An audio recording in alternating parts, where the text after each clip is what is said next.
Coming up on Hawk TV, we take a look at a senior working on his love for music, marching band's upcoming Grand National Competition, and the football team's preparation for playoffs. This is Hawk TV for Friday, November 8th.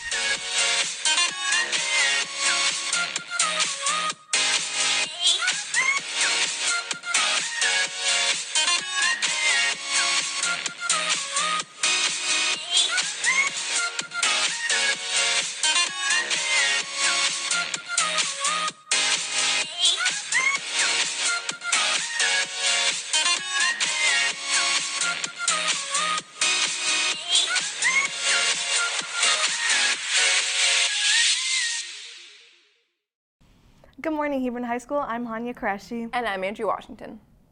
Through the various platforms available today, young people are able to create and get started on their dreams by creating music. Senior Dakota Johnson, also known as Young Dak, started out by putting his music on Spotify and SoundCloud, and eventually expanded to every streaming platform. Sophia Mahmood got to get a closer glimpse into the rapper's passion. For a little over a year now, senior Dakota Johnson has been dedicated to making music. Johnson talks about what got him interested in making music in the first place. I'd always see other artists performing on stage and just see like the influence they could have. And I always just thought like, I loved music and I wanted to do that. So I was like, why not just try it? I really get to express myself and like show kind of how I'm feeling without actually having to tell people. And like I get to connect with a lot of people through it, which I absolutely love. Johnson met his manager, Kyle Kendall, while playing video games with friends. Now Kendall advertises Johnson's music everywhere he can, as well as taking photos for his social media, shooting his music videos, and choreographing his stage performances. I saw potential into him, actually. Right then and there, he told me as a rapper, I checked out his stuff. I was like, oh no, another SoundCloud rapper, that's gonna be like horrible. But it was actually pretty decent. His style was nice, and therefore I wanted to work with him. Senior Hamza Joffrey occasionally makes beats for Johnson's music along with his other producers, Aaron Dior, Not Applicable Nick, and JRD.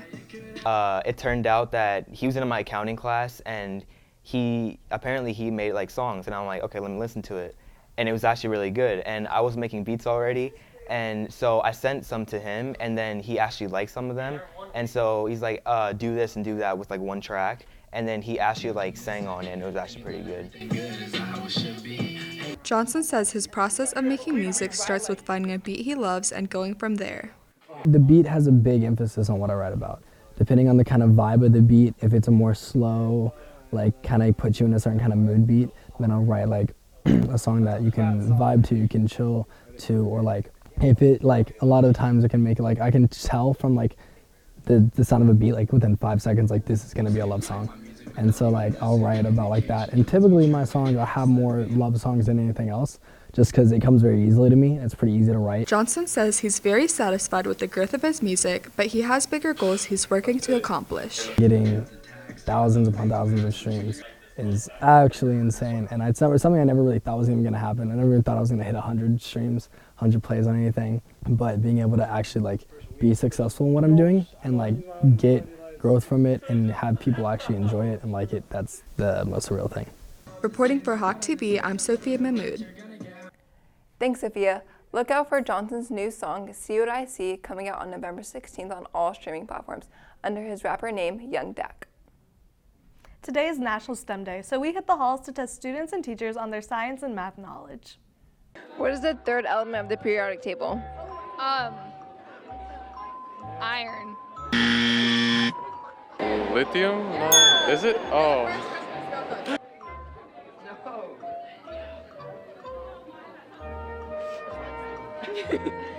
I don't know. Lithium? What's the third planet on the sun? The Earth. No. Oh my god, I'm not able to think. Hold on, wait a second. Wait, is there? No. Yes, is it? What? Wait, we're the fourth planet? Yes, the we fourth. are. So what's? I don't remember. Mars. I'm tired. No, that's. Because it's hotter. Wait, no, Earth is. Yeah. Yeah, because Mars is fourth. What equation is used to find the slope?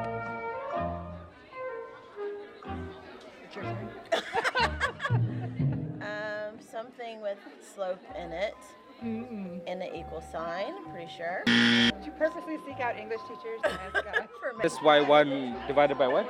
x2 minus x1. What does a parabola look like? A parabola is the. Okay. That's the little, yeah. What does it look like? See? This. Parabola what? Like, what does it look like? Like, what shape? A diamond. The difference between velocity and speed. Velocity is speed with direction, and speed is just straightforward. They're the same thing. Yeah, they are. No, they're not. Velocity has a direction and speed does not have a direction. So speed is how fast you're going, and the velocity is How long you keep the speed, like how it continues. Thank you. Thank you to everyone who participated. Veterans Day is on Monday, and the school will honor staff members who served our country. History teacher Betsy Alley served in the Navy before teaching. Ellery Lyles takes a closer look into her family's experience. History teacher Betsy Alley comes from a family with grandparents, parents, siblings, and children who were all a part of the military. Her journey began when she was first recruited by the Naval Academy for swimming, and she graduated to become a ship driver for the Navy. When I grew up, the Navy's slogan, their recruiting slogan was like, it's not just a job, it's an adventure.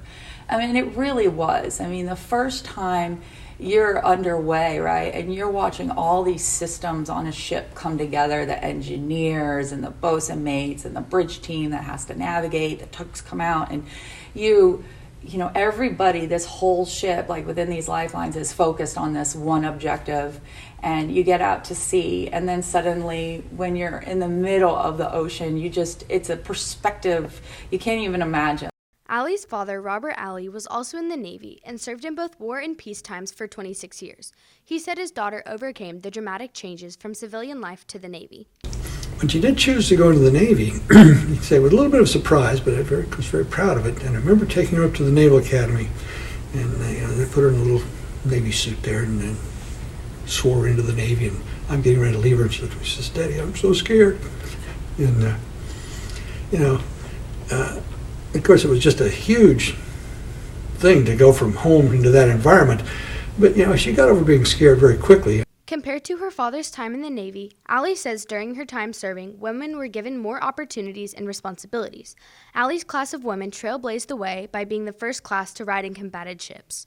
Before then, it was very much a model of like the man went and then the woman had that support network back home. And that started to change as the Navy integrated women. Alley's daughter, Mimi Domino, says that as a child, it was difficult to see her mom leave, even though she didn't quite understand where her mom would go. I remember crying when she would leave. Even if it was for a few days, I remember saying, "I don't want you to go." But yeah, I was just confused. She just said she had work and training and all this. I didn't really understand it. I still don't really do, but yeah. Though there are downsides of being in the military, Alley says one of her favorite parts of being in the Navy is the homecomings, when families are reunited after military members have been off at war. And seeing those people on the pier, and being a child, watching my dad come home, having a husband who had come home, and this was, to me, still this homecoming scene of a ship coming home and seeing it from both sides, from the pier looking on and from the rails looking at the pier. It is probably the most beautiful sight in the world. You're watching people and you're watching families get united. Reporting for Hawk TV, I'm Ellery Lyles. Thanks, Ellery. After being an active duty member for 23 years, Alley plans on retiring soon to focus on teaching. Next week, the marching band will perform at Grand Nationals in Indianapolis for the first time since 2015. Ava Caballero-Romo got to take a closer look into the preparation for the upcoming contest. In 2015, the band went to Grand Nationals for the first time and placed first in prelims, earning the highest score ever recorded. Band director Andy Seeley says he learned from the judges back then how to improve for their show this year. I think the thing that we learned is the judges are really good at picking out the details, and as I mentioned earlier, honing in on what they perceive as weaknesses or things that the skill levels that the kids quite don't have yet or not exhibiting in an appropriate manner. Sophomore soloist Emily Park says she wants her peers to be proud of the work they put into the show and give the last show their all. After 2 weeks, we're done with this, and our last performance, I don't want anyone to be disappointed. I want it to feel like we gave it our all. Senior soloist Egdev Rajkakul says he believes the band this year has the potential to be the best band Hebron has ever had. Each year the band is so different, but I really like how everyone's kind of, especially these past couple of days, we've had so much bad weather, but I find like everyone's just responding to it better. And, I really do believe that this year's band is better, and I hope it keeps getting better as well. Park says she believes the band will do well if they work hard these last 2 weeks to be the best they can be. This year, I feel like if we can just turn the notch up for our motivation, we can really do well this year. Seeley says the students need to increase their focus and determination in preparation for the competition to make it to finals. In spite of how tiring it is and how thrilling it is to really try to keep the kids focused about what they're doing and concentrating on what our goal is, which is to be the best Hebron band ever, no matter what. Reporting for Hawk TV, I'm Ava Caballero Romo. Thanks, Ava. The band will leave on a Wednesday to head to Indianapolis and will compete in preliminary rounds on Friday. We'll be right back.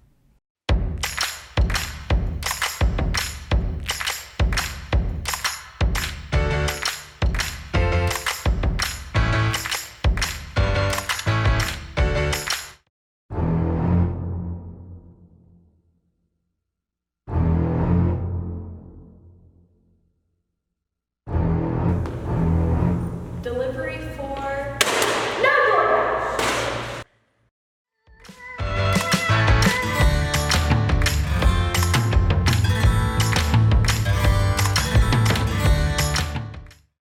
Remember that only family members can drop off food in the main office.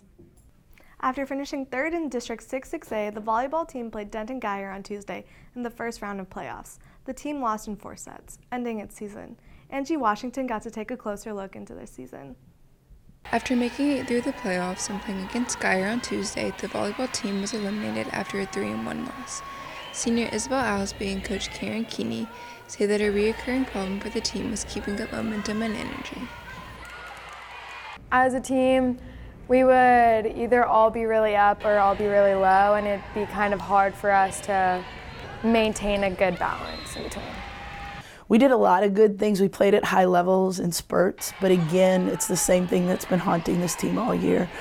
We just can't sustain it or maintain it at that high level where we need to be.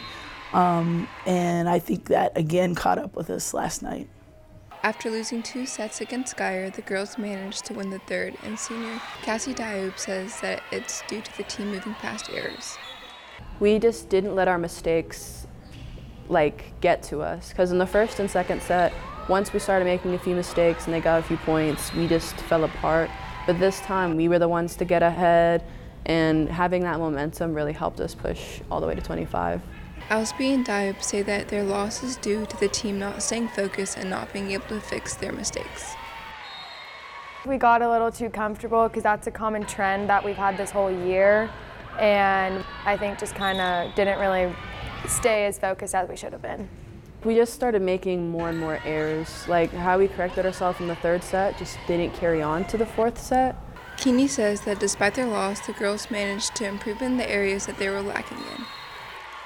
They did a lot of good things. I was very impressed. We missed, I want to say, 3 or 4 serves when I think last week we missed 16 or 15. So we definitely were working on the right things and getting them ready to go. With the game against Guyer being the last game for many seniors, Alsby and Keeney say that they gave it their all in order to make the season memorable.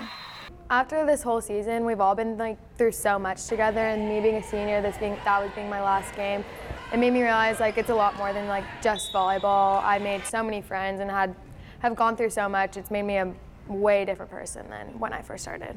The seniors left it on the floor. They did what they could in the game last night. I think it's frustrating for them, but for me, it's always, I know what they have in their future. I know it's, like I tell them, when one door closes, another one opens, and their opening door that they're about to go into is going to be an amazing part of their life. I don't want them to be sad about it. I don't want them to have regrets or whatever. I want them to take what they've learned from the program and go be successful in whatever they are wanting to be. Reporting for Hawk TV, I'm Angie Washington. Thanks, Angie. The football team plays its last district game tonight and then will face Denton Guyer in the first round of the playoffs the following week. James Laird got to take a look into how they are preparing for both games. The football team is heading into their last district game with a record of 7-2. The Hawks already know they'll be facing a powerful Denton Guyer in the first round of the playoffs. Senior Franklin Estrada II says the team is confident going into the game. We have upset a lot of teams like Flower Mound and Louisville, but I really think if we stay together as a team and learn to trust one another, we'll come out on top. Junior Trent McCown was on last year's team that made a deep playoff run and says he believes this team is a lot different than last year's for the better.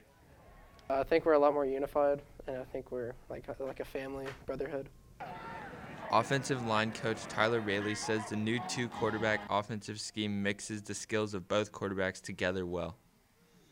Two quarterbacks who both are really good with different skill sets. One with Carson, he's really good at running the football, and you got Conway coming in who, he can sling it all over the place. Junior quarterback Weston Conway had a breakout game last Friday against Louisville. He went 4 of 6 passing for 152 yards and a touchdown. He said he believes the offense has many dimensions that could throw off Denton Guyer and give Hebron a chance to win. The run team, obviously, with Carson, he can run the ball really well, and Jalen and Isaiah. So the defense, we're really going to keep them on their toes, like regarding if we're going to run or pass the ball when they put me in. So Estrada says he believes the team is ready for the challenge of Denton Guyer and can make a deep playoff run. I 100% believe that we can make a very deep playoff run. We knew what it took to go 3 rounds deep last year, and I think taking that knowledge and that preparation into this year will send us a lot further. Reporting for Hawk TV, I'm James Laird. Thanks, James. The team plays Irving tonight at 7:30 and will be playing Denton Guyer in the first round of playoffs at 7:30 on November 15th at Prosper High School. In other sports news, girls basketball plays at Saxe tonight at 6:30. And junior Keaton Morrison will compete in the cross-country state meet tomorrow afternoon in Round Rock. That's it for today's episode. I'm Hanya Qureshi. And I'm Angie Washington. Have any story suggestions? Email us down below. And follow us on Snapchat, Twitter, and Instagram.